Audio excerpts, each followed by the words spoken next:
시간에 주택 관련된 정책 중에 임대주택 정책에 대해서 알아봤습니다. 그 중에서 이제 임대료 규제 알아봤고, 이번 시간에는요, 자, 223페이지에 임대료 보조 정책 알아보겠습니다.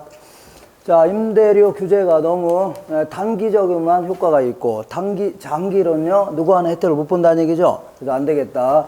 임대료를 공짜로 주겠다는 거를요, 임대료 보조 정책, 이렇게 합니다. 자, 임대료 이렇게 지원해 준 방식은 이제 크게 이제 두 가지가 있습니다. 크게는 이렇게. 자, 우리 같은 이제 소비자들한테 이걸 지원해 줄 수도 있고, 그 다음에 이제 공급자들한테 지원해 줄 수 있습니다. 자, 여기서 공급자라는 것은 무슨 임대인을 얘기하는 게 아니라 건설업자를 얘기합니다. 건설업자들을 좀 지원해 주겠다. 그런 얘기입니다. 자, 무슨 얘기냐면 소비자한테 지원해 줄 때는요, 어떤 사람이 월세가 이제 90만 원인데 이게 너무 비싸요, 안 비싸요? 비싸다. 150만 원 벌어서 뭐 90만 원씩 내고 나니까 뭐 쓸 것도 없는 거죠. 예, 안 되겠다. 이 극빈층을 선정해서 가구당 한 50만 원 정도를 좀 지원해 주겠다. 아니면 보조해 주겠다. 그런 얘기입니다. 자, 이렇게 하는 걸요, 소비자 보조 이렇게 하고, 어떤 건설업자가 아파트 한 동 짓는데 100억 들어간다고 치자. 100억이 들어가는데 이 아파트를 지어서요, 자, 옛날에는 이제 그 민간 임대주택 특별법 여기에 따라서 8년 이상 임대사업 하게 된다면 정부에서 여러 가지 세제상 혜택도 주고, 그 다음에 정부에서 국민주택 규모 이하의 아파트를 구입하는 사람이라든가 아니면 건설업자들한테 지원해 주려고, 대출해 주려고 모아놓은 돈이 있습니다. 나중에 할 겁니다. 어떤 돈이냐면 이걸 주택도시기금 해줍니다. 어떤 돈이냐면 로또 복권 사업에서 들어온 돈 있죠? 이런 거라든가, 정부에서 각종 채권을 발행하면 돈 들어와 안 들어와요? 이런 거라든가, 아니면 우리 이제 주택 청약 종합저축 가입하면 돈 들어오는 거죠? 이런 걸 쭉 모아놓은 거를요, 주택도시기금이라는 겁니다. 그러니까, 자, 지금은 이제 바뀌었습니다. 지금은 8년이 아니라, 자, 10년으로 바뀌었습니다. 그래서 10년 이상에 걸쳐서 임대사업 하고자 한다면, 임대사업 한다면 여러 가지 세제상 혜택도 줄 것이고, 그 다음에 주택도시기금 있죠? 요것도 좀 지원해 주겠다는 얘기입니다. 그래서 싼 이자로 빌려주겠다는 얘기입니다. 근데 이렇게 하면 헷갈리니까 그냥 한 동 지을 때마다 50억 정도를 뭐 지원해 주겠다. 이렇게만 알아볼게요. 그냥 이렇게 논리의 편의상. 그러면 이제 소비자한테 50만 원 정도 지원해 주면 이렇게 해볼게요. 여기는 원래는 소득 효과라든가 대체 효과 이렇게 해야 되는데 그 내용을 잘 모르니까 나중에 3월 달에 수요 공급위원회에서 할 겁니다. 다만 이거는 그냥 이렇게 하시면 돼요. 그냥 실질 소득이 증가합니다. 왜 그러냐면, 자, 실질 소득이 증가하니까 원래는 90만 원 냈었는데 지금은 50만 원 지원해줘, 안 해줘요? 그럼 내 돈 얼마 있으면 돼요? 40만만 있어도 똑같은 집을 빌릴 수 있는 거죠? 그럼 50만 원 남아요, 안 남아요? 남으니까 실질적인 소득이 증가한 꼴이 되는 겁니다. 되셨죠? 그러니까 이 소득이 증가했으니까 50만 원 정도 남았으니까 지금 10평, 12평 너무 협소하죠? 또 넓은 집에 사라는 얘기입니다. 넓은 집에 살으라. 아니면 달동네 사는 사람들 주거 환경이 굉장히 열악하죠? 그러니까 이 달동네 같은 거 정비하는 거, 이것도 정부의 가장 큰 역할 중에 하나입니다. 달동네 같은 게 자꾸 있으면 아무래도 돈 많은 사람과 없는 사람의 격차가 심해질 수밖에 없는 겁니다. 그러니까 어떻게 하든 달동네 같은 거 없애는 거 있죠? 요것도 중요한 정책 중에 하나인데, 달동네를 없애겠다고 무식하게 그냥 철거한다 그러면 거기 있는 사람들이 보상을 제대로 받아요, 못 받아요? 못 받습니다. 땅 가격이 얼마 되지도 않고, 그 다음에 무허가 주택도 많기 때문에 보상을 제대로 못 받아요. 그러니까 좋은 동네로 이사 가라는 얘기입니다. 네. 우리가 50만 원 정도 지원해 줄 테니까 어디 이사 가라고요? 좋은 동네로 이사 가래요. 그러면 달동네가 슬슬 공가가 생겨, 안 생겨요? 빈집이 생기죠? 그럼 그때는 밀어버리고 재개발하는 게 훨씬 낫다는 얘기입니다. 이런 게 주된 목적입니다. 그러니까 우리가 50만 원 정도 지원해 줄 테니까 더 큰 주택 아니면요, 더 좋은 주택으로 이사 가라는 얘기죠? 그러면 자, 이 소비량이 증가할 겁니다. 소비량이 증가한다. 이게 주된 목적 아닙니까? 그죠? 더 큰 주택, 더 좋은 주택으로 소비하라는 얘기입니다. 이게 주된 목적인데, 어떤 사람은요, 50만 원 지원해줘도 나는 지금 사는 집이면 충분하다. 더 큰 집도 필요하고 지금 사는 집이 충분하대요. 달동네가 너무 좋답니다. 인간미가 있고. 그래서 그런 사람들은 50만 원 남아야 남아요? 남을 거 아닙니까? 그거 갖다 버릴래나 이걸? 코로나 지원금 받았다고 해서 쓸데없다고 해서 버리진 않겠죠? 시장 가서 다른 재화를 구입하려고 할 겁니다. 타재화의 소비량도 증가하는 게 일반적입니다. 증가. 그럼 타재화의 소비량이 증가하는 게 뭐 이렇게 중요하냐? 경제 활성화에 도움이 될 수 있죠. 다른 기업들도 좋아를 하는 거니까. 그 다음 이제 공급자한테 지원해 주는 경우 볼게요. 공급자한테 지원해 주면 옛날에는 아파트 한 동 지을 때 100억 들어갔는데 지금 50억을 지원해 주니까 50억만 있어도 한 동 지을 수 있어 없어요? 있죠. 그러면 50억 남아 안 남아요? 남으니까 옆에다가 또 이 정부에서 지원받아서 또 질 수 있겠죠. 이런 식으로 해서 단위당 생산비가 줄어듭니다. 생산비가 줄어들면서 공급이 증가할 수 있어요. 시장에는. 자, 임대책이 많아져 적어져요? 서로 많이 지으니까 많아지죠. 그럼 자동적으로 물건이 많아지면 임대료가 올라가요? 떨어져요? 임대료가 떨어질 겁니다. 그럼 결국은 세입자 혜택을 보는 거 아닙니까? 그죠? 이렇게 하자는 얘기인데, 근데 문제는요, 소비자한테 빌려주게 되면, 소비자한테 지원해주면 얘들이 가고 싶은 데가 살면 되는 겁니다. 근데 얘는 공급자한테 지원해주면 애들 학교도 여기 있고, 남편도 여기 있고, 직장도 여기고, 생활 근거도 이건데, 여기다 갖다 지어놓은 거죠? 그럼 여기까지 가서 살아야 될 거 아닙니까? 그래서 아무래도 주거지 선택의 자유를요, 보장받기는 좀 곤란하다. 이런 단점이 있겠네요. 이렇게 하시면 돼요. 그래, 일반적으로 우리가 이제 임대료 보조하면 주로 소비자 보조를 얘기합니다. 소비자 보조. 그래서 요거에 대한 효과를 조금 자세히 알아보겠습니다. 요것도 단기적인 효과, 장기적인 효과 나눠볼게요. 단기적으로는요, 실질 소득이 증가하는 바람에 소비를 사람들이 늘리려고 안 늘리려고요? 더 큰 주택, 더 좋은 주택을 차지하려고 하죠. 그런다고 공급이 갑자기 늘 수 있어 없어요? 임대책은 단기적으로 고정되어 있는 거죠. 새로 짓는 거는 시간이 걸리니까. 그러니까 기존에 임대책은 딱 정해져 있는데 갑자기 더 좋은 주택, 더 큰 주택을 서로 막 소비하려다 보니까 갑자기 임대책에 대한 수요가 증가합니다. 뭐가 증가한다고요? 수요가 증가하면, 자, 임대료가 올라가요? 떨어져요? 수요가 증가하면 임대료는 점점 올라갑니다. 이거 상당히 문제네요. 왜 문제냐면 이건 내 50만 원 지원해줬더니 50만 원이 올랐어 안 올랐어요? 올랐죠. 그러면 세입자가 혜택을 못 보고 오히려 임대인이, 여기서 말하는 임대인은 그 집주인을 얘기합니다. 임대인이 초과이윤을 얻어가는 이산 형태가 나타났네요. 맞죠? 그러니까 임대료 같은 거 지원해주니까 더 많은 주택을 소비하려고 할 거 아닙니까? 그런다고 공급을 바로 늘릴 수 있어 없어요? 없으니까. 자, 그 기존에 있는 주택을 막 서로 소비하려다 보니까 임대료가 올라가 안 올라가요? 올라갈 거 아닙니까? 그러면 오히려 집주인만 좋아하네요. 누가라고요? 집주인. 근데 자, 임대주택 정책은요, 단기적인 정책이 중요한 게 아니라 뭐가 중요하다고요? 장기적인 정책이 중요한 겁니다. 임대료가 좋아지니까 어떤 정년 퇴직자가 내가 이번에 퇴직하게 되면 기필코 퇴직금 다 끌어모으고 대출 잔뜩 끼고 해서 다가구 주택 사업 해야 되겠다. 아니면 원룸 지어서 원룸 사업 하겠다는 얘기죠. 이런 식으로 해서 장기적으로 공급이 증가하기 시작합니다. 뭐가 증가한다고요? 임대주택 공급이 증가하니까, 임대주택이 시장에 많아지니까 임대료가 올라가요? 떨어져요? 물량이 많아지면 임대료가 올라가요? 떨어져요? 떨어질 겁니다. 맞죠? 그러면 임대료는 다시 올라갔다 내려왔어 안 왔어요? 내려오니까 임대인들의 초과이는 없어지는 거고, 그리고 임대료는 올라갔다 내려왔죠? 원래도 돌아왔고 50만 원 지원해 주니까 누가 혜택을 본다고요?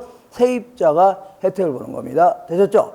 이때 이제 임대료를 지원해 주는 방식은 크게 이제 두 가지가 있습니다. 이렇게 해볼게요. 가격 보조라는 게 있고요. 가격 보조. 그 다음에 현금 보조라는 게 있습니다. 현금 보조. 자, 가격 보조를 다른 말로 집세 보조 이렇게도 표현합니다. 현금 보조를요, 소득 보조다 이렇게도 얘기합니다. 자, 그러면 가격 보조는 어떻게 하는 거냐면 우리가 50만 원 줄 테니까 너 임대료로만 사용해라. 뭘로 사용을 하고요? 임대료로만 사용해라. 이렇게 하는 걸요, 가격 보조. 너 임대료를 안 쓰면 우리가 직접 집주인한테 줄란다 이렇게 할 수 있죠. 이렇게 하는 걸요, 가격 보조. 근데 요거는 현금 보조는요, 다른 용도로도 사용이 가능합니다. 타 용도도 가능하다. 이렇게 하는 걸요, 현금 보조해 줍니다. 그러면 자, 이 정부 정책 효과는요, 뭐가 크냐면, 정책 효과는 뭐가 크냐면 가격 보조가 큰 겁니다. 정부에서 50만 원 지원해 주는 이유가 뭐예요?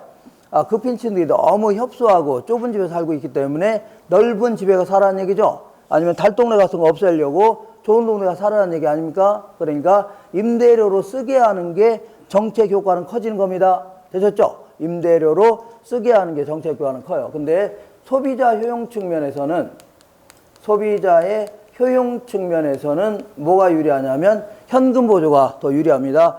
예컨대 어떤 집안의 아들이 이번에 서울로 그 학교를 들어가기로 했습니다. 대학교. 근데 이제 학비는 가까스로 마련했는데 얘가 거기서 다니려면 자취라도 해야 돼, 안 해야 돼요? 그럼 방도 없고 돈도 들어갈 거 아닙니까? 돈이 없어서 전전긍긍하고 있는데 때마침 50만 원씩 준다니까 그거 보내면 돼야 안 돼요? 되죠. 딱 좋대네요. 이렇게 해서 소비자 만족감 입장에서는 자기가 쓰게끔 하는 거 있죠. 이런 게 가장 유리하다는 얘기입니다. 이해가 되겠죠? 이렇게. 자, 이렇게 해서 이 정도 정리하고 지금부터 얘기하는 것은 듣기만 하세요.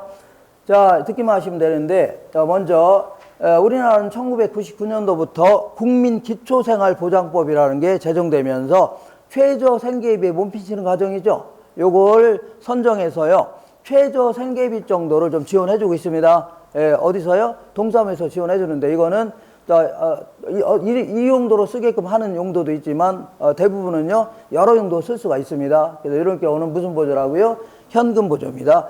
그리고 2018년부터 주거급여법이라는 게 제정되면서 극빈층을 대상으로 해서 임대료를 지원해주고 아니면요 수리비 같은 거 있죠? 요걸 지원해주는 법이 생겼습니다. 그래서 요거는 임대료로만 써야 돼요. 뭘로 쓰라고요? 임대료. 이거는 일종의 무슨 보조라고요? 가격 보조가 됩니다. 그리고 가격 보조의 특수한 형태 중에 하나가 주택 바우처 제도라는 게 있습니다. 바우처 제도는 쿠폰 혹은 상품권을 나눠주는 겁니다. 극빈층을 대상으로 뭘 나눠줘요? 쿠폰을 나눠주면 집주인이 한 달에 한 번씩 돈 달라면 쿠폰 드리면 되는 거죠. 그럼 집주인은 쿠폰 가지고 시청 가서 돈을 바꿔치기 하면 될 거 아닙니까? 이렇게 하는 것도 일종의 무슨 보조라고요? 가격 보조입니다. 깡을 하지 않은 이상은 뭐 임대료 써야 될 거 아닙니까? 깡은 아시나요? 깡이 뭔지 아세요? 여기 뭐야? 구두방 같은 데 가서 싸게 파는 겁니다. 상품권을. 그러지 않은 이상은 다 뭐라고요? 일종의 임대료만 쓸 수밖에 없는 거죠. 이렇게 하시고 그냥 여기서 이것만 바우처 제도는 일종의 무슨 보조라고요? 가격 보조다. 이거는 어떤 시군에서 실시하는지 잘 모릅니다. 인터넷 잘 안 나오니까. 다만 서울시에서는 실시하고 있습니다. 어디라고요? 서울시에서는 이 제도를 실시하고 있습니다. 자, 문제를 통해서 한번 해결해 보겠습니다. 문제 어디냐면요. 자, 225페이지 한번 보겠습니다. 225페이지 맨 위쪽에 보면 기출문제 있을 겁니다. 임대료 보조 정책은 장기적으로 임대주택의 공급이 증가된다. 장기적으로 공급이 증가해요, 안 해요? 증가하잖아요. 이게 증가한다. 이렇게. 자, 그 다음에 2번 볼게요.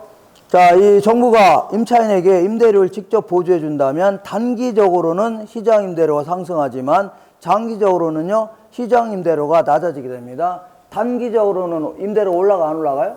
올라가지만 장기적으로는 공급이 증가하는 바람에 내려갑니다. 내려가요. 자, 3번 볼게요. 임차인에게 보조금을 지급하는 방식이 임대주택 공급자에게 보조금을 지급하는 방식보다 임차인들의 주거지역 선택의 자유를 보장하는 장점이 있다는 얘기죠. 얘들한테 지어놓으면 돈을요 보조해 준다면 얘들이 지어놓은 데가 살아야 되죠. 주거지 선택의 자유를 보장받기 힘들지만 얘들한테 지원해주면 가고 싶은 데 가서 살면 되는 거죠. 주거지 선택의 자유를 보장받을 수 있다는 얘기입니다. 5번 볼게요. 5번 임대료 보조 정책은요. 자, 민간 임대주택의 공급을 장기적으로 증가시키고 임대료를 낮출 수 있는 거죠. 장기적으로 민간 임대주택이 늘어나요? 늘어나고 임대료도 원래로 돌아오는 거죠. 그 얘기하는 겁니다. 그 다음에 6번 보겠습니다. 주택 바우처는요. 저소득층 임차 가구에 주택 임대료를 일부 지원해주는 소비자 보조 방식의 일종으로 임차인의 주거지 선택을 용이하게 할 수 있는 거죠. 예, 쿠폰 나눠주면 자기 가고 싶은 데 가서 살면 될 거 아닙니까? 그런 얘기입니다. 그죠? 예. 그러니까 주택 바우처 제도는 일종이에요. 소비자 보조 중에 뭐 가격 보조 일종입니다. 예, 가고 싶은 데 가면 살면 돼요. 되셨죠? 요 정도 하시고. 자, 이렇게 해서 임대료 보조 정책 아까하고 좀 비교해 가면서 정리해야 되는데 지금은 좀 힘들 겁니다. 제가 다 요약집 가지고 다 정리해서 드릴 겁니다. 드릴 거니까 지금은요. 큰 흐름을 갖추는데 초점을 맞춰야 됩니다. 정확히 뭐 이렇게 어렵나 이렇게 하지 마시고 어려운 건 아닙니다. 요거는 그래도. 자, 다음 주부터는 이제 투자론을 공부할 텐데 요거는 조금 어렵습니다. 그거 좀 어려우니까 뭐 그때 요거는 그래도 잘하면 할 만합니다. 자, 이번에는 공공임대주택 정책 알아볼게요. 어디냐면 225페이지. 자, 공공임대주택 정책. 자, 요거는 아까 아까 우리 공급자 보조는요, 이 일반 건설업자들이 아파트 지어서 자, 이 10년 이상 임대하는 경우 있죠? 이런 걸 얘기하는 거고, 여기서부터는, 지금부터는 토지주택공사라든가 지방공사, 요걸 시켜서, 얘들 시켜서, 아까 세금이라든가 아니면 주택도시기금 있죠? 이런 걸 지원받아서 아파트 지어서 매우 저렴하게 공급하겠다는 얘기입니다. 알겠나요?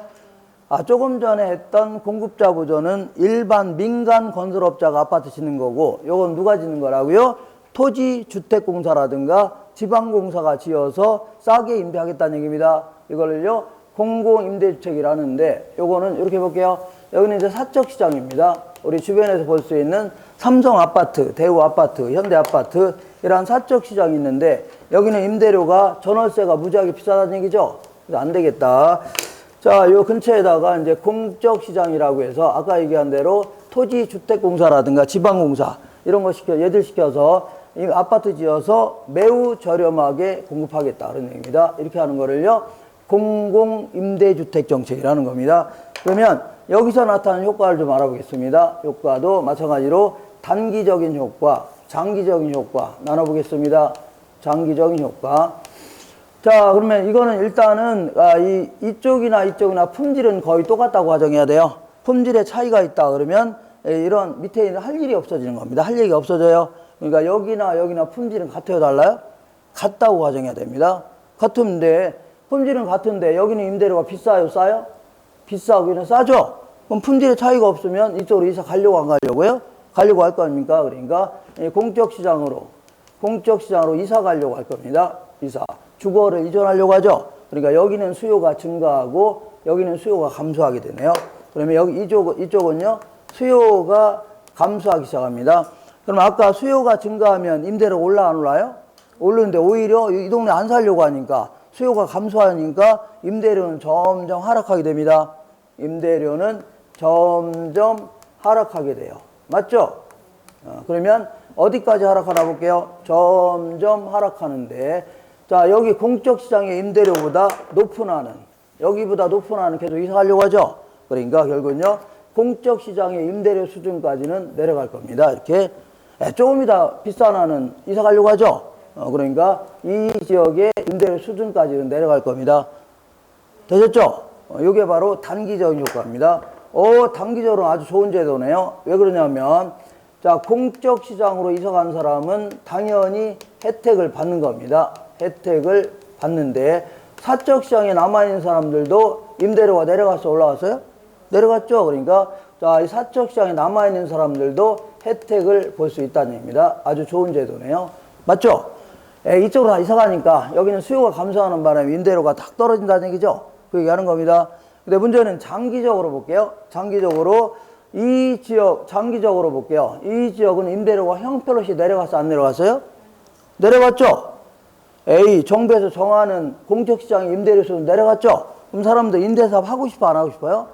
안 하려고 할 거 아닙니까? 뭐 해봐 돈도 안 되는 거 다 때려치려고 하죠? 그러면서 임대사업에 대한 공급이 감소되기 시작합니다. 공급이 감소된다는 얘기는 임대책이 점점 줄어든다는 얘기죠? 공급이 감소되니까 물량이 점점 줄어들면, 마늘 물량이 점점 줄어들면 가격이 올라가 안 올라가요? 올라가듯이 점점 이 지역에서는 임대책량이 점점 줄어듭니다. 줄어드니까 임대료는 다시 올라가기 시작합니다. 임대료는 점점 올라가는데 어디까지 때려치나 볼게요. 임대료가 점점 올라갈 텐데 어디까지 때려치냐면 과거의 적정 임대료에 못 미치는 한은 때려치려고 하죠. 그러니까 과거의 적정 임대료 수준까지는 다 때려치려고 할 겁니다. 이게 무슨 효과라고요? 장기적 효과가 되는 겁니다. 요거는 단기적인 효과. 얘는 뭐라고요? 장기적인 효과. 그러면 장기적으로는 다시 원래대로 임대료 올랐어, 안 올랐어요? 올랐죠? 올랐잖아요. 그러다 보니까 결국 이쪽으로 이사 간 사람만 혜택을 보는 겁니다. 이쪽으로 이사 간 사람. 다시 할게요. 자, 공적 시장으로 이사 간 사람들은 혜택을 봐야 못 봐요? 혜택을 당연히 볼 것이고, 다만 사적 시장에 남아있는 사람들은 다시 또 올랐어, 안 올랐어요? 올랐죠? 그러니까 혜택을 못 보게 되는, 혜택을 못 보는 형태가 됩니다. 우리 동네에 보면, 자, 주택공사가 짓는, 토지주택으로 짓는 아파트 있죠? 임대료 좀 낮습니다. 이런 데보다는. 되셨죠? 이렇게. 이게 이제 장기적으로 해서 그래요. 되셨죠? 자, 그리고 요거는요, 여기다 아파트 지어댄 만큼 여기서 공급이 감소했기 때문에 요 표현도 기억하세요. 시장 전체의 임대주택 공급량은요, 불변이다. 시장 전체의 임대주택량은 어떻다고요? 불변이다. 이렇게 하시면 돼요. 되셨죠? 이렇게. 자, 근데 요거는요, 일단 가정 자체가 여기나 품질이 거의 똑같다고 가정해야 돼요. 똑같다고 가정해야 되는데, 현실적으로는요, 품질의 차이가 좀 큽니다. 왜냐하면, LH공사에서 짓는 공공임대아파트 있죠? 이런 것들은 품질이 많이 떨어집니다. 어떻게 떨어지냐면, 아무래도 얘네들은요, 평수가 너무 작아요. 작고, 그리고 어떤 식으로 하냐면, 자, 이 복도형 형태로 짓습니다. 어떤 형태냐면, 우리 이제 여관 같은 데 가면 올라가서 옆으로 쭉 현관이 있어 없어요? 이런 식으로 짓습니다. 그러니까 옆에 사람과 자꾸 충돌도 많이 일어나고, 그리고 관리도 좀 잘 안 됩니다. 그러다 보니까 아무래도 자, 그 품질이 많이 떨어지니까 옛날에는 이렇게 해서 물어본 적이 몇 번 있었는데, 지금은 이 부분보다는 뭘 주로 물어보냐면, 이제 한 장 넘겨볼게요. 넘겨보시면 226페이지에 자, 위쪽에 박스 보면, 박스 위에서 한 10번째 줄에 보면 공공임대주택 있어 없어요? 이 종류를 많이 물어봅니다. 가끔 물어봐요. 특히 4가지 정도. 1번에 영구임대주택, 2번에 국민임대주택 찾으셨나요? 3번에 행복주택, 그 다음에 5번에 장기전세주택. 주로 요 부분을 잘 물어봅니다. 그래서 요거는 좀 암기하고 들어가셔야 돼요. 자, 이렇게 암기하고 들어가시면 돼요. 영국행장이다. 영국행장이다. 이렇게. 자, 이렇게 4가지. 요거는요, 영구임대주택. 요거는요, 국민임대주택. 요거는요, 행복주택 해줍니다. 요거는요, 장기전세주택. 이렇게 합니다. 장기전세주택. 자, 요거는요, 요 4가지 기억하고 들어가셔야 돼요. 자, 요거는요, 보통 이제 최저소득층을 대상으로 한다 해줍니다. 최저소득층. 자, 빼먹었네요. 자, 극빈층이라든가 탈북자, 이런 극빈층을 대상으로 하는 겁니다. 그러면서, 자, 임대기간이요, 50년 이상이거나, 50년 이상, 혹은요, 영구적으로 빌려주겠다. 영구. 자, 영원히 빌려주겠다. 이 오하면 혹은입니다. 50년 이상. 그 다음에 국민임대주택은요, 요거는 저소득층을 대상으로 하는 겁니다. 저소득층을 대상으로 해서, 자, 요거는요, 임대차 기간이 30년 이상입니다. 30년 이상에 걸쳐서 초장기적으로 빌려주는 형태. 그 다음에 행복주택은요, 요거는 젊은 층을 대상으로 한다 해줍니다. 젊은 층을 대상으로 해서, 요거는요, 보통 이제 임대기간이 10년 이내입니다. 10년 이내에 걸쳐서 빌려주는. 이내할 때는 10년도 다 포함되는 겁니다. 자, 그리고 장기전세주택은요, 다른 것도 다 월세 형태로 내는 건데, 요거는 젊은 층을 대상으로 해서, 어떠냐, 대학생이라든가 신혼부부, 이런 사람 있죠? 아니면 사회초년생이라든가 1인 가구, 이런 걸 주로 대상으로 해서 빌려주는 게 행복주택입니다. 그리고 요거는요, 전세 계약의 형태로 빌려주는 겁니다. 다른 거 다 월세 계약인데, 요거는요, 전세 계약의 형태를 갖고, 임대차 기간이 요것도 한번 물어본 적이 있었는데 20년 이내입니다. 20년 이내의 기간에 걸쳐서 전세 계약의 형태로 빌려주는 형태 있죠? 이런 형태를 뭐라 한다고요? 장기 전세주택 이렇게 합니다. 장기 뭐라고요? 전세주택. 자, 그럼 문제를 통해서 확인해 볼게요. 227페이지 한번 보겠습니다. 227페이지 맨 위에 기출문제 2번 보겠습니다. 2번. 자, 행복주택은 딱 뭐가 나와야 된다고요? 젊은 층 나와야 돼요. 뭐가 나온다고요? 젊은 층. 자, 행복주택이란 국가나 지자체가 지자체의 재정이라든가 주택 도시기금의 자금을 지원받아 대학생이라든가 사회초년생, 신혼부부 등 젊은 층 나왔네요. 젊은 층에 주거 안정을 목적으로 공급하는 공공임대주택 있죠? 맞고 3번 볼게요. 장기 전세주택이란 전세 계약 나와야 됩니다. 국가나 지자체의 재정이라든가 주택 도시기금의 자금을 지원받아 전세 계약 방식으로 공급하는 주택 있죠? 이걸요 장기 전세주택 이렇게 합니다. 이렇게 해서 나중에 다 적어 드릴 거니까 암기하고 들어가세요. 자, 이렇게 해서 임대와 관련된 정책들 알아봤습니다. 이번에는 분양과 관련된 정책 알아보겠습니다. 분양과 관련돼 있는 정책들. 자, 여기에는요 227페이지 자, 위쪽에 보면 분양가 규제가 있고 분양가 자율화 있죠? 요거 하고 그 다음에 한 장 넘기시면 229페이지에 선분양제도, 맨 위에 후분양제도 이런 거 좀 알아볼 겁니다. 알아보자. 자, 먼저 이거 보겠습니다. 어디 갔냐면 잠깐만요. 자, 어떤 지역이 있는데요. 이렇게 지역이 있는데 한 평당 분양가가 1,500만 원입니다. 1,500만 원이면 비싸요, 싸요? 무지하게 비쌉니다. 그래서 안 되겠다. 자, 이 지역은요. 자, 한 평당 700만 원 이상 받지 말라 합니다. 700만 원 이상은 받지 말라. 이렇게 하는 걸요. 분양가를 규제한다. 입니다. 분양가를 규제한다. 아니면은, 자, 분양가를요. 이거 이상 올라가면 돼요? 안 돼요? 안 되죠. 이 가장 높은 게 700만 원이라는 얘기죠. 이걸요. 분양가 상한제 이런 표현도 씁니다. 분양가 상한제. 그럼 분양가를 규제하게 되면 어떤 효과가 있나 저 보겠습니다. 자, 그래서 요거는요, 이 저소득층들이 집 사기가 용이할끔 지원해 주려고 하는 거 아닙니까? 그죠? 근데 어떤 아파트가 5채가 있는 자가, 요거 집값 싸요, 비싸요? 무지하게 싸죠? 나도 한번 사겠다고 달려들 안 달려들? 달려듭니다. 그러면, 요거 전국에서 사람들이 몰려 안 몰려? 몰릴 거 아닙니까? 요거 사겠다고? 그러면 그러니까 전국에서 몰려드니까 추첨을 통해서 당첨자를 가려내는 게 일반적입니다. 그러면 당첨만 됐다 하면 이 차이가 얼마예요?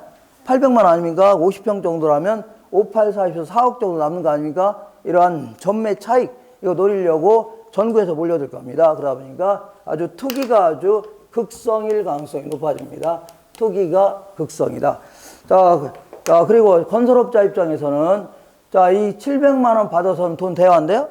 돈도 안 되죠? 그러니까 뭐 상가나 지으려고 하겠네요. 그래서 자, 신규 주택 공급이 자꾸 줄어들 겁니다. 신규 주택의 공급이 점점 감소할 겁니다. 그러면 주택들은요, 이렇게 볼게요. 자, 주택들이 있는데, 이렇게 오래된 주택들은 철거되죠? 그리고 여기에 새로 지어지는 주택, 신규 주택 이런 게 들어와야 되는데, 문제는요, 오래된 것들은 철거되고, 새로 아파트 짓는 건 몇 개 돼야 안 돼요? 안 되죠? 돈도 안 되는 것도 이런 거 안 하려고 할 거 아닙니까? 그러다 보니까 기존 주택 수요만 계속 증가하게 됩니다. 기존에 있었던 주택에 대한 수요만 계속 증가하는 바람에 기존 주택 가격이 계속 올라갈 수 있다는 얘기죠. 결국은요, 당첨된 몇몇 사람들, 이런 사람만 혜택을 보는 거고, 남아있는 사람들은요, 집 사는 게 더 힘들어질 수 있다는 얘기입니다. 되셨죠? 그리고 건설업자 입장에서는 설사 700만 원 받고 아파트 짓겠다. 근데 고급 자재 갖다 썼다가는 망하기 좋아요, 안 좋아요? 좋죠? 그러니까 중국산 싸구려, 저질 자재 갖다가 지어될 가능성이 높아집니다. 분양주택의 질적 수준이요, 매우 저하될 가능성이 높아지고, 그 다음에 도심 쪽에다 지었다가는 망하기 딱 좋아, 안 좋아요? 좋죠? 그래서 저 산 밑에 있는 나홀 아파트 이런 거 땅 가격이 싼 데 있죠? 이런 데다 지어야 되니까 아주 비효율적인 토지용이 생길 수밖에 없는 겁니다. 그리고 요번에 실수요 목적으로 진짜 아파트 구입한 사람 입장이라 하더라도 700만 원이면 싸요, 비싸요? 싸니까 에라 이번 게 50평짜리 구입해야겠다 이런 식으로 해서 과소비가 생길 가능성도 아주 농후합니다. 이렇게 이것도 낭비를 가져오니까 시장 실패를 가져오는 겁니다. 그래서 결국은요, 분양가를 규제했더니 당첨된 몇몇 사람들, 이런 사람만 좋아하는 거고, 나머지 사람들은요, 그다음 좋을 게 있어, 없어요? 없다는 얘기입니다. 그래서 안 되겠다. 자, 이렇게 보겠습니다. 분양가를 시장 기능에 맡기는 거를요, 자유로한다. 입니다. 분양가를 자유화하게 되면 어떤 효과가 있나 보겠습니다. 자, 분양가를 자유화하게 되면 원래대로 균형가격으로 올라가 안 올라가요? 올라갈 거 아닙니까? 그러면 뭐 이 투기 같은 건 없어질 겁니다. 투기는요, 싸게 구입해서 비싸게 파는 게 투기지, 비싸게 구입하는 거는 투기가 아닙니다. 이렇게. 그리고 이런 건 없어질 것이고, 자, 1,500만 원 정도 받을 수 있죠? 그러면 아파트만 서로 지어달라고 할 겁니다. 신규 주택 공급 없어지고, 공급이 줄어든 건 없어지겠다는 얘기죠. 그리고 기존 주택에 대한 수요가 증가하는 것도 없어질 겁니다. 새로 막 지어대니까. 그 다음에 1,500만 원 정도 받는다면 고급자재 같은 써야 되죠. 그러니까 질적 수준이 저하되는 것도 없어질 것이고, 그 다음에 도심 쪽에 막 지어달라고 할 겁니다. 그러다 보니까 비효율적인 토지 이용도 없어질 것이고, 그 다음에 무슨 1,500만 원 받는데 과소비입니까? 20평 사기도 힘들파네. 그러니까 과소비 이런 것도 없어지겠죠. 그러면 분양가 자유화가 훨씬 더 좋은 제도가 아닙니까 하는데, 요거는 너무 성급하다는 얘기죠. 왜 성급하냐면 얘는 처음부터 분양가 자체가 높아요, 낮아요? 무지하게 높다는 얘기죠. 그러다 보니까 집 살 엄두가 안 납니다. 여기는 그래도 당첨되면 들어갈 수도 있는 거 아닙니까? 근데 얘는 아예 처음부터 집 살 엄두가 나요, 안 나요? 안 난다는 얘기입니다. 그리고 자, 정부에서 투기꾼들을 근절한다는 차원에서 이 분양권 있죠? 딱지 가지고 전매하는 거를 엄격히 금지시킵니다. 그리고 입주한 이후에도 한 5년 동안 집 못 팔게 할 수 있죠? 그렇게 한다면 투기꾼들이 없어지겠죠? 그러면 계속 들어갈 기회는 생기는데, 여기서는 아예 처음부터 분양가 자체가 높아서 들어갈 엄두가 나요, 안 나요? 안 납니다. 그리고 이렇게 분양가 자유화하게 되면 이 소형 평수를 지어서 저소득층을 상대로 했다가는 분양이 안 될 수가 있습니다. 왜냐하면 저소득층들은 집값 비싸면 못 사는 거죠. 그러니까 아예 대형 평수를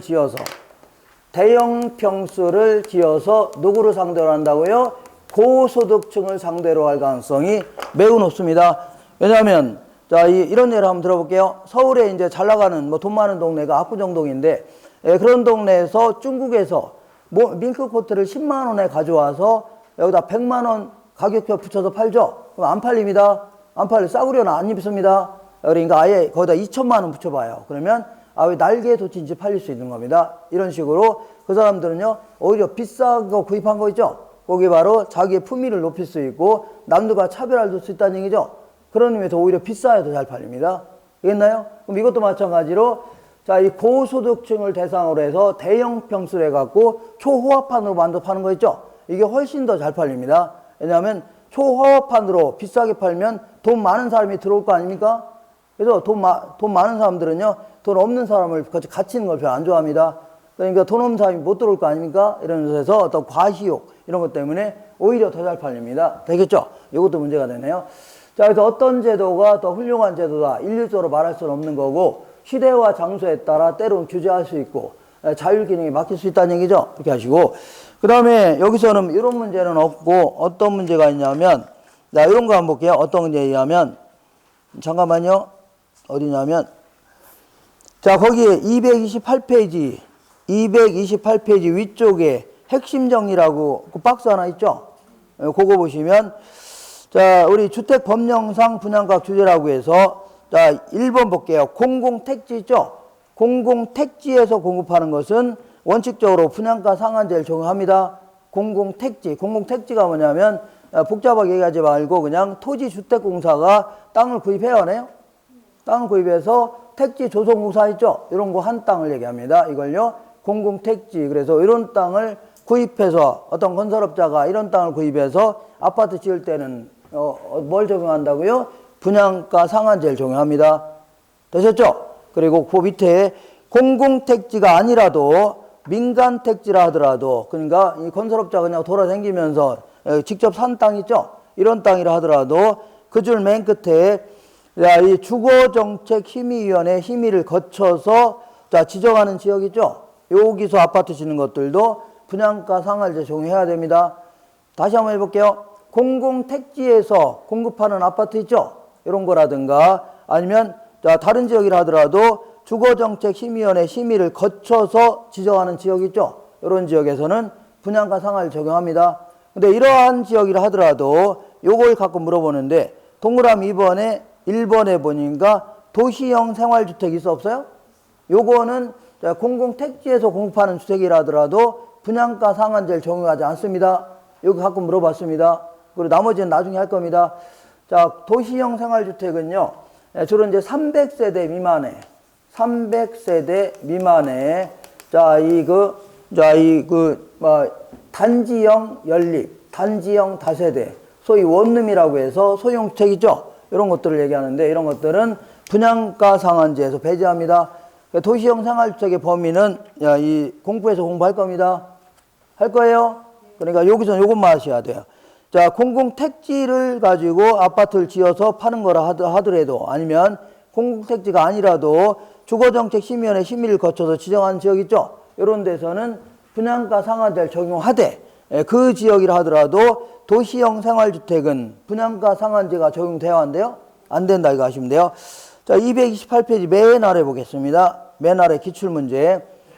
분양가 상한제는 장기적으로 민간의 임대 신규주택 공급을 위축시킴으로써, 자, 거기다가 거기서 주택 가격은 기존 주택 가격을 얘기합니다. 기존 주택 가격을 상승시킬 수 있다는 얘기죠. 야, 장기적으로 사람들은 임대사업, 신주택 지으려고 안 지으려고 해요? 자, 분양가가 싸니까 아파트 지으려고 안 지으려고 해요? 안 짓죠? 그냥 신주택 공급이 위축됨으로써 오히려 기존 주택 가격만 올라갈 수 있다는 얘기죠? 그 얘기하는 겁니다. 읽어볼게요. 1번. 분양가 상한제는요, 장기적으로 민간의 신규 주택 공급이 위축됨으로써 아파트 안 지으려고 한다는 얘기죠? 그러다 보니까 기존 주택 가격만 올라갈 수 있다는 얘기죠? 기존 주택 가격만 올라갈 수 있다. 그런 얘기예요. 그 다음에 3번 볼게요. 주택법령상 사업주체가 일반인에게 공급하는 공동주택 중에 공공택지에서 공급하는 도시형 생활주택 있죠? 요거는 분양가 상한제를 적용해야 하네요? 안 한다는 얘기입니다. 이런 내용을 물어봅니다. 이 정도 물어보고. 자, 그 다음에 지워되죠? 얼른 지우겠습니다. 나중에 다 정리해서 드릴 거니까. 이번에는 선분양제도, 후분양제도 알아보겠습니다. 자, 229페이지. 자, 이렇게 볼게요. 이렇게 본다면, 얘는 선분양제도, 얘는요, 후분양제도. 이렇게 합니다. 후분양. 자, 요거는 뭐 다들 아시겠지만, 선분양은요, 아파트 짓기도 전에, 완공되기도 전에 분양하는 거 있죠? 요걸요, 선분양제도 해줍니다. 뭐, 극단적인 경우에는 어떤 건설업자가 울타리만 덜렁 쳐놓고, 그 다음에 여기다가 포크레인 몇 개 갖다 놓고서, 자, 분양하는 거죠. 모델하우스, 지하철역 근처에서 모델하우스 지어놓고 파는 거 아닙니까? 이런 형태를요, 선분양제도 해주는 거고, 그 다음에 요거는요, 아파트가 완공된 다음에 파는 거를요, 후분양제도 해줍니다. 그러면 선분양 같은 경우는, 우리가 이제 요거 분양 받으려고 계약한 다음에, 계약금, 중도금 넣어야 안 넣어? 넣을 거 아닙니까? 그러면 결국은요, 이 소비자의 돈을 가지고 아파트를 건설하는 겁니다. 계약금, 중도금 이런 거 있죠? 이런 거 가지고 아파트 짓는 거 아닙니까? 그죠? 그러면 우리 돈 가지고 아파트 지었으면 우리가 이제 은행에서 계약금, 중도금 빌려 안 빌려? 빌리면 이자 내야 될 거 아닙니까? 그러면 최소한도 우리 돈 가지고 아파트 지었으면 이자 정도는 내줘야 돼, 안 내줘야 돼요? 내줘야 되는데 이자는 또 우리가 냅니다. 우리가 은행에서 계약금 같은 중도금 대출 받죠? 우리가 이자 내지 누가 냅니까? 결국은요, 이 건설 자금이 요걸 가지고 아파트 짓는 거 아닙니까? 건설 자금에 대한 이자를 누가 납부한다고요? 소비자가 납부하는 이런 형태입니다. 소비자, 이렇게. 자, 별거 아니면서 이런 거 이제 물어봐요. 근데 이제 후분양은요, 완공된 다음에 팔려고 하니까 완공 시까지 돈 필요한 필요? 필요하니까 얘들이 이제 건설사가 주로 자기 돈 가지고 짓는 게 아니라 은행에서 차입한다 입니다. 은행에서 빌리는 거를요, 차입한다. 차입을 통해서 건설하는 게 일반적입니다. 그러면 지네들이 차입했으니까 지네들이 이자 내야 돼, 안 내야 돼요? 내야 되죠. 이 건설 자금에 대한 이자를 건설사가 납부하는 겁니다. 건설사가. 자, 이 별거 아니면서 이런 거 물어봅니다. 그 다음에 어쨌거나 선분양 같은 경우는 완공도 되기 전에 미리 파는 거 아닙니까? 그러다가 부도 나오면 어떻게 할 겁니까? 이 동네는 제가 잘 몰라서 못 보는데, 제가 사는 김포는요, 구석구석마다 뼈다귀만 있는 상태에서 분양이 안 됐다는 얘기죠? 에이, 다시 할게요. 자, 짓다 말다가 부도난 게 많아요, 적어요? 무지하게 많습니다. 아, 뼈다귀만 있는 상태에서 부도난 경우 있죠? 이런 경우 허다합니다. 그럼 이거 괜히 여기 선분양 받았다가 부도나면 어떻게 할 겁니까? 그죠? 큰일 나네요. 그래서 자, 이거는 소비자 입장에서 위험이 커요, 작아요? 큽니다. 그래서 보통 어떤 식으로 하냐면 보통 이제 옛날에는 대한주택보증이라는데 지금은 이름이 바뀌었습니다. 주택도시보증공사로 바뀌었는데 거기다가 이제 보증계약을 체결합니다. 그래서 일부를 돈을 줘야 돼요. 보증료 가서 줘야 됩니다. 그러면 만약에 아파트가 부도나죠? 그러면 걔네들이 대신해서 완공도 시켜야 됩니다. 주택도시보증공사에서 대신해서 완공도 시켜야 돼요. 입주까지 시켜야 되는 겁니다. 그러다 보니까 자, 손해날 게 있어 없어요? 아니, 아파트가 부도났죠? 네. 그러면 걔네들이 대신해서 아파트 완공 시켜 안 시켜요? 그리고 입주까지 시키는 거죠? 그게 걔들 보증 서는 게 주된 업무 아닙니까? 그럼 우리 입장에서는 손해날 게 있어 없어요? 없는 것 같죠? 그렇지 않습니다. 일단 한번 부도난 아파트는 완공되려면 시간이 걸려 안 걸려? 무지하게 걸립니다. 때로는 5년 내지 막 10년도 걸립니다. 그냥 있는 겁니다. 그냥. 그러면 거기 들어오려고 집 팔고 나오면 덜렁 나온 거 아닙니까? 그러면 그때까지 계속 5년, 10년 걸리는 거를 이자도 내야 될 거 아닙니까? 때로는. 그리고 전월세 같은 거 살려면 아직 완공도 안 됐으니까 전월세 살아야 될 거 아닙니까? 그럼 월세 비용 나가요, 안 나가요? 안 나가고 또 이렇게 이렇게 부도난 아파트 같은 경우는 좀채로 가격이 올라가지 않는 경우도 허다합니다. 크게 손해볼 수 있고, 그리고 정신적 고통 같은 거 있죠? 무지 클 수밖에 없습니다. 그러니까 어쩌거나 위험이 커요, 작아요? 크기 때문에 뭐하러 후분양 받지 선분양 받습니까? 그래서 얘네들은요, 분양가를 매우 낮춰야 됩니다. 분양가를 매우 낮춰야 그나마 이제 들어가려고 할 겁니다. 이렇게. 그리고 요거보다 더 큰 문제는 얘는 완공도 되기 전에 미리 파는 거 아닙니까? 그럼 입주자는 확보했겠다. 그다음부터는 땀만 먹을 수가 있는 겁니다. 그죠? 모델하우스에는 분명히 이태리 이상 고급 양변기였는데 나중에 잔금 치르고 들어가서 이사까지 끝난 다음에 양변기 앉았더니 주저앉았다는 얘기죠? 왜 주저앉았어요? 그 뒤에 보니까 메이드 인 뭐라고 써 있어요? 메이드 인 이디오피아 막 써 있는 거 아닙니까? 이런 식으로 해서 화장실 들어갈 때와 나올 때는 같아요, 달라요? 다를 수가 있다는 얘기입니다. 이미 입주자는 확보했겠다. 나중에는 싸구려 자재 갖다 지을 가능성이 높아집니다. 그죠? 그래서 임대주택의 질적 수준 자체가 임대가 아니라 분양주택의 질적 수준이 매우 저하될 수 있습니다. 되셨죠? 그래서 요즘에는요, 어느 정도 완공이 된 다음에 그 선분양하도록 하고 있습니다. 그리고 이 모델하우스 동영상으로 다 찍어서 소비자한테 다 보여줘야 됩니다. 나중에 입주한 다음에 틀리면은요, 소송거리가 됩니다. 되셨죠? 이렇게. 자, 그래서 어쨌거나 이런 게 이제 선분양 제도고, 후분양 제도는요, 후분양 제도는 완공된 다음에 파는 거니까 위험이 커요, 작아요? 매우 작습니다. 소비자 입장에서는. 서로 이런 식으로 구입하려고 하니까 분양가는 매우 높을 수밖에 없네요. 자, 그리고 요거는 더 장점이, 이런 건 높지만, 장점이 요거는 완공된 다음에 파는 거죠? 그러다 보니까 아줌마들이 몰려다니면서 삼성아파트, 대우아파트, 대림아파트 돌아다녀 안 돌아요? 돌아다니면서 요 아파트는 실개천 있네? 요 아파트는 실개천 없네? 이 아파트는 골프장도 있네? 이건 없네? 이 아파트는 독서실도 있네? 이런 거 다 비교해야 하네? 비교해서 가장 마음에 드는 거 고르려고 할 겁니다. 그러다 보니까 결국은요, 질이 떨어진 것들은 다 지어놓고도 분양이 안 될 수 있습니다. 그렇기 때문에 품질 경쟁이 매우 클 수밖에 없어요. 그러니까 분양주택의 질적 수준 자체가 매우 높다는 얘기죠. 이렇게 하시면 돼요. 자, 어디를 볼 거냐면요. 잠깐요. 자, 230페이지 볼게요. 230페이지 선분양 제도는 이자를 누가 내는 거라고요? 소비자가 낸다는 얘기죠. 1번 보겠습니다. 230페이지 맨 아래 기출문제 1번 보겠습니다. 1번.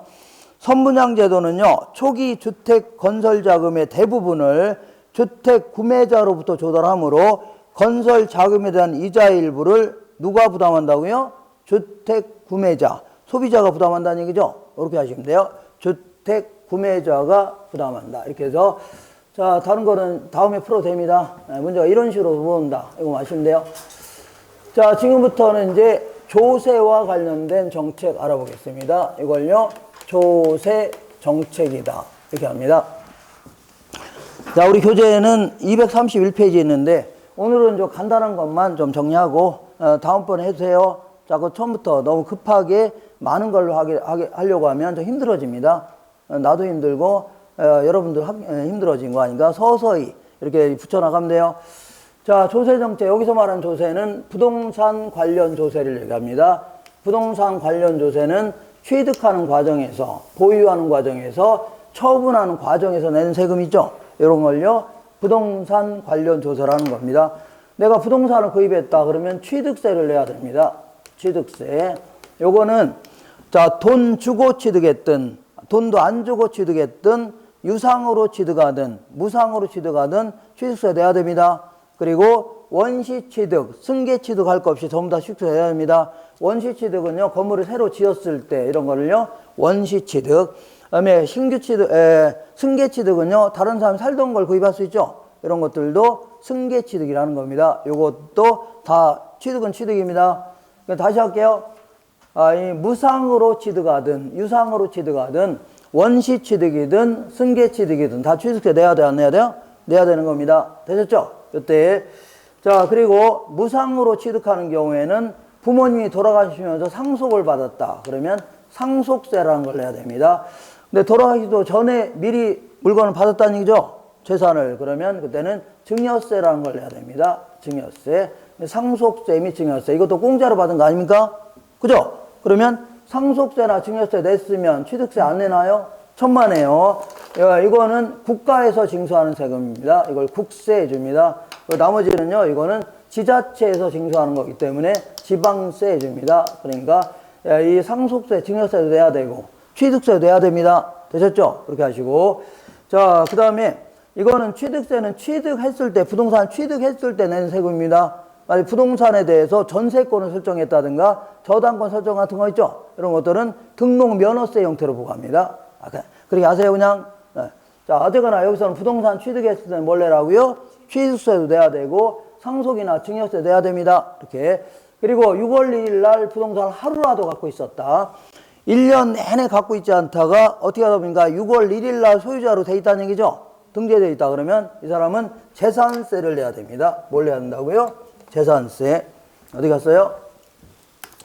재산세도 내야 되고, 그냥 참고입니다. 참고. 재산세 과세 대상이 그냥 듣기 마세요. 토지라든가 아니면요 건축물이라든가 듣기 마세요. 건축물이라든가 뭐 주택, 그 다음에 선박, 항공기 이런 것들 갖고 있으면 재산세 내야 돼요. 6월 1일 날 갖고 있는 자. 듣기 마세요. 알겠나요? 이런 거 갖고 있으면 재산세 내야 돼요. 근데 내가 자동차를 갖고 있는데요. 자동차도 세금 내야 됩니까? 재산세는 낼 필요 없어요. 다만 자동차는요. 자동차세라는 세금이 따로 있습니다. 1년에 2번 부과합니다. 그걸로 내는 겁니다. 참고로. 그리고 이렇게 재산세 과세 대상 중에 이 주택이라든가 토지 있죠? 주택이라든가 토지 중에 토지는요. 나대지 같은 거 빈 땅 있죠? 이걸 종합합산 대상해 줍니다. 무슨 합산이라고요? 종합합산 대상. 그리고 상업용 건축물의 부속 토지를요. 별도 합산 대상해 줍니다. 뭐라 한다고요? 그런 게 있습니다. 이런 것들은요. 자, 이 종합합산 대상은 전국에 있는 나대지 같은 거 합쳤더니 5억이 넘어간다. 그러면 종합부동산세 내야 됩니다. 그리고 얘는요. 80억이 넘어간다. 그러면 뭘 내야 돼요? 종합부동산세 내야 됩니다. 그리고 얘는요. 주택은 자, 2주택 이상일 경우에는 9억을 초과하는 자. 전국에 있는 주택 전부 합쳐서 9억을 뭐라고요? 초과하는 자. 그리고 주택이 한 채밖에 없는 경우는요. 12억을 초과하는 자. 이런 자들은요. 9억을 초과하는 부분, 12억을 초과하는 부분에 대해서 종합부동산세도 내야 됩니다. 뭘 내라고요? 종합부동산세. 자, 여기서는 이런 것들은 세법 시간에 공부할 거니까 지금은요. 재산세 대상 중에 일정 부분에 대해서 이런 거 갖고 있으면요. 가격이 높은 것들은 종합부동산세도 내야 됩니다. 자, 이런 거 쓰니까 헷갈리죠? 어렵죠? 얼른 치울게요. 얼른. 그러니까 6월 1일 날 부동산을 갖고 있으면요. 재산세도 내야 되고 재산세 가치가 높은 것들은 이 물건의 가치가 높은 것들은 뭐 내야 돼요? 종합부동산세도 내야 된다. 이렇게 하시면 돼요. 그리고 요거는 국가에서 징수하는 세금이고 국세. 요거는요, 나머지는 지자체에서 징수하는 세금입니다. 지방세 이렇게 합니다. 지방세. 자, 그리고 내가 아파트를 5억에 구입해서 10억에 팔았다. 그럼 5억 남겼어, 안 남겼어요? 이것도 소득은 소득 아닙니까? 그래서 이거를 양도소득세 형태로 세금을 내야 됩니다. 양도소득세. 자, 요거는 5억에 구입해서 10억에 팔았으니까 5억 남겨먹었죠? 그러면 세금 낼 게 있는데, 만약에 5억에 구입해서 3억에 팔았다. 그러면 손해났죠? 그러면 소득이 생겨서 안 생겼어요? 안 생기니까 세금 낼 게 없는 겁니다. 어떤 분들은 부동산 팔으면 무조건 세금 내야 된다. 양도세 내야 된다는데 그게 아닙니다. 비싸게 구입해서 싸게 팔았다는 얘기죠? 그럼 세금 낼 게 없는 겁니다. 되셨죠? 그러니까 자, 요것도 마찬가지로 국가에서 징수하는 세금입니다. 국세 이렇게 합니다. 되셨죠? 이렇게. 자, 그래서 요 정도만 하고 다음번에 해도 상관없습니다. 이거는 어디냐면 232페이지 보겠습니다. 232페이지 딱 중간에 보면 기출이라고 돼 있죠? 먼저 종합부동산세는 국세이면, 자, 지금부터 이런 것들을요, 이걸 거래하는 과정에서 내는 세금이죠? 유통하는 과정에서 내는 거라 유통세 해주고, 요걸요, 보유하는 과정에서 내는 거 아닙니까? 보유세 해줍니다. 보유세. 이런 거를 유통세, 나머지를요, 보유세. 그래서 1번 볼게요. 종합부동산세는 국세이면서 보유과세이죠. 그리고 종합부동산세는요, 재산가치가 높아지면 높은 세율을 부과합니다. 자, 지금부터 읽을게요. 재산가치와 상관없이 동일한 세율을 부과하는 거를요, 비례세 혹은 정류세 해줍니다. 정류세. 근데 재산가치가 크면 더 높은 세율을 부과하는 거 있죠? 요거를요, 누진세. 그래서 얘는요, 재산가치가 높아지면 더 높은 세율이 부과됩니다. 그러니까 뭐라고요? 누진세 해줍니다. 2번 볼게요. 재산세는 지방세로서 보유 단계에서 부과한다. 재산세는 지방세로서 무슨 단계라고요? 보유 단계에서 부과한다. 세 번째 볼게요. 증여세는 국세로서 취득 단계에서 부과한다.